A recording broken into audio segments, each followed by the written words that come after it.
Assalamualaikum warahmatullahi wabarakatuh. Berjumpa kembali dengan saya Edi Iswadi, CGP Angkatan 8 dari Kabupaten Kuningan, Jawa Barat.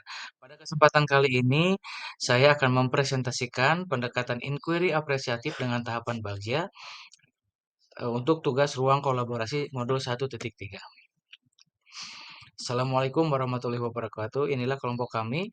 Salam salam dan bahagia untuk kita semua.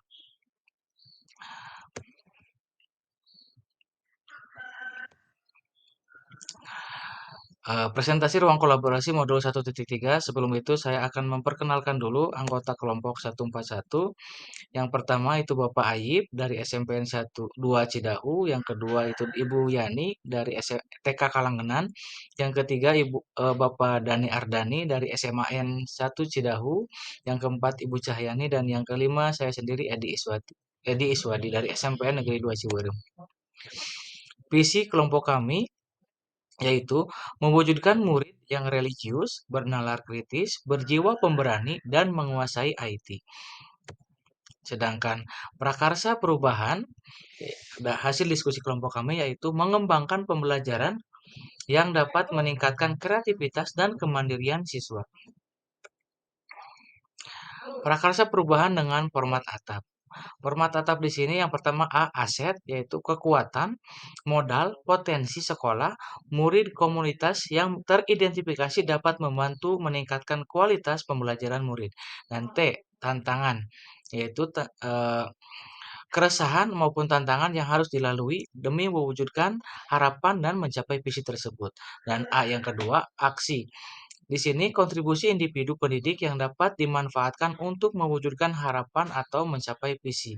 Dan itu pembelajaran bermakna, yaitu bermakna dalam proses pembelajaran membiasakan tumbuh dan melekat di mana murid itu hingga dewasa dalam pendekatan pembelajaran.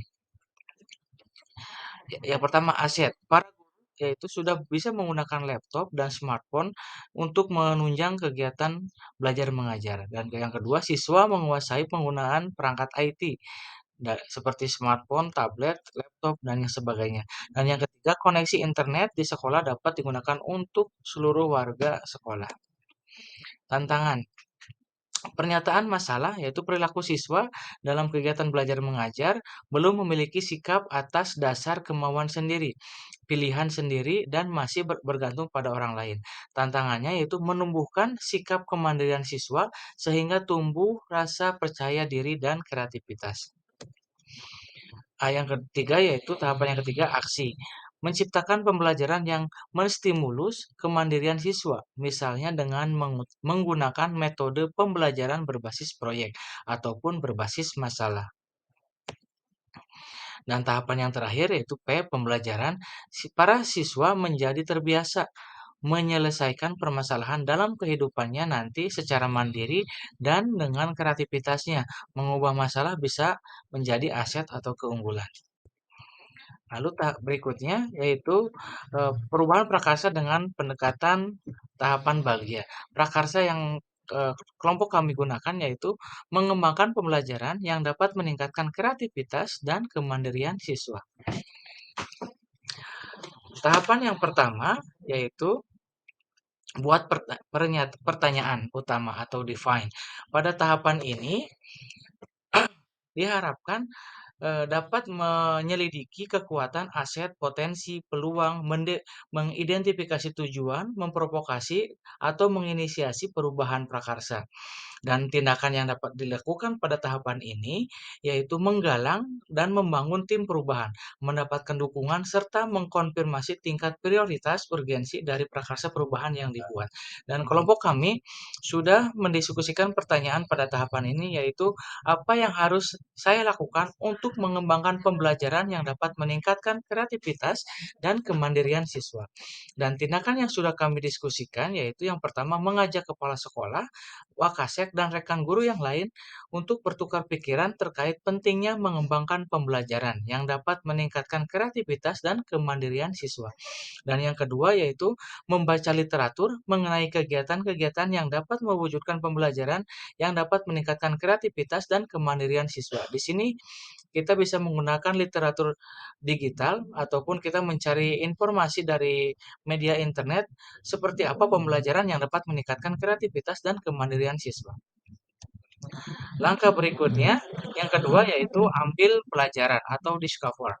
Pada tahapan ini, yaitu melanjutkan untuk kenali kekuatan, aset, potensi, peluang lewat kegiatan penyelidikan, mengidentifikasi, mengapresiasi yang terbaik dari apa yang telah ada dan menemukan inti positif. Pada tindakan pada tahapan ini diharapkan yaitu untuk bisa menggali fakta, memperoleh data, apakah lewat diskusi ataupun survei kuesioner, bagaimana melibatkan beragam dan berbagai pihak dalam proses pembelajaran.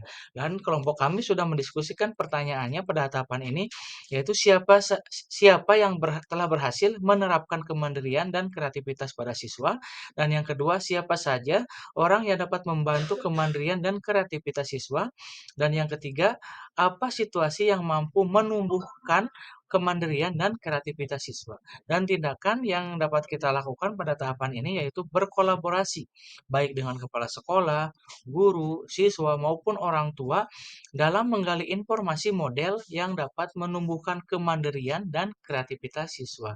Di sini kita tahapannya atau tindakannya lebih berkolaborasi, bertukar pikiran dengan berbagai eh, aspek penunjang di sekolah.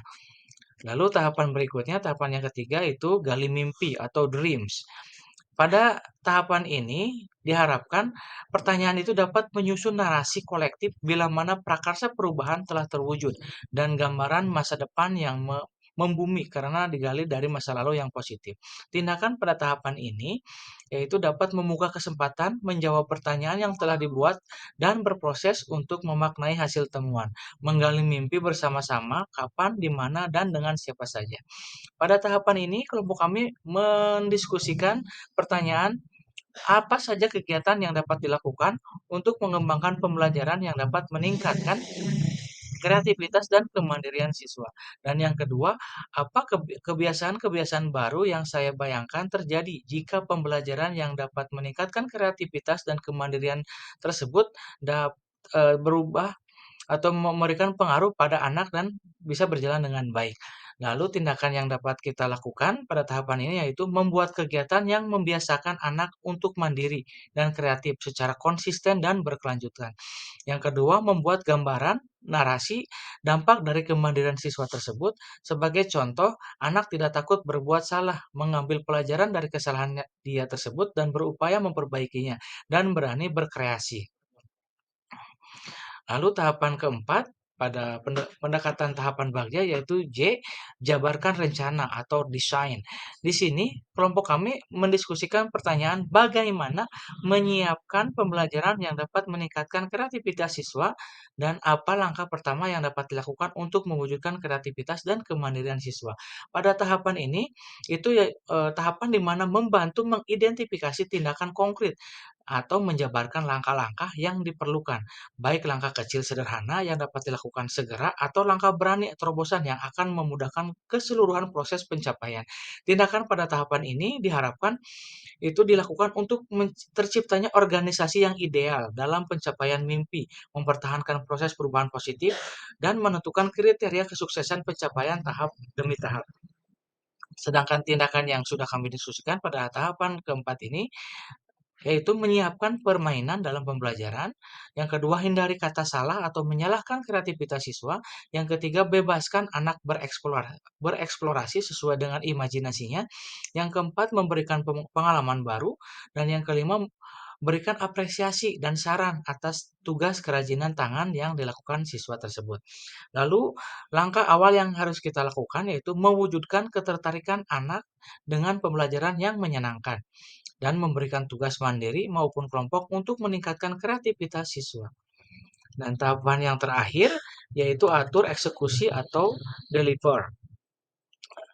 Pada tahapan ini diharapkan dapat menentukan siapa yang akan berperan dalam pengambilan keputusan, memulai budaya belajar yang apresiatif secara berkelanjutan, menyelaraskan interaksi setiap unsur, dan melibatkan mengelola konflik atau risiko, mengambil pembelajaran dalam proses yang telah dilakukan. Tindakan pada tahapan ini yaitu mendesain pada komunikasi dan pengolahan rutinitas, misalnya protokol, monitoring, evaluasi, dan refleksi dari hasil pembelajaran yang telah dilakukan. Pertanyaan yang sudah kami diskusikan di kelompok yaitu siapa saja yang akan dilibatkan dalam mengembangkan pembelajaran yang dapat meningkatkan kreativitas dan kemandirian siswa. Yang kedua, kapan pembelajaran yang dapat meningkatkan kreativitas dan kemandirian siswa tersebut dapat dikembangkan. Dan tindakannya yang sudah kami diskusikan yaitu mengajak rekan guru lain, kepala sekolah untuk mengembangkan pembelajaran yang dapat meningkatkan kreativitas dan kemandirian siswa secara bersama-sama. Dan yang kedua, menentukan waktu untuk memulai mengembangkan pembelajaran tersebut yang baik dilakukannya dimulai sejak kapan. Dari kita melihat aset di sekolah dan sebagainya. Sekian presentasi dari saya, kurang lebihnya saya mohon maaf. Billahi taufiq wal hidayah. Wassalamualaikum warahmatullahi wabarakatuh.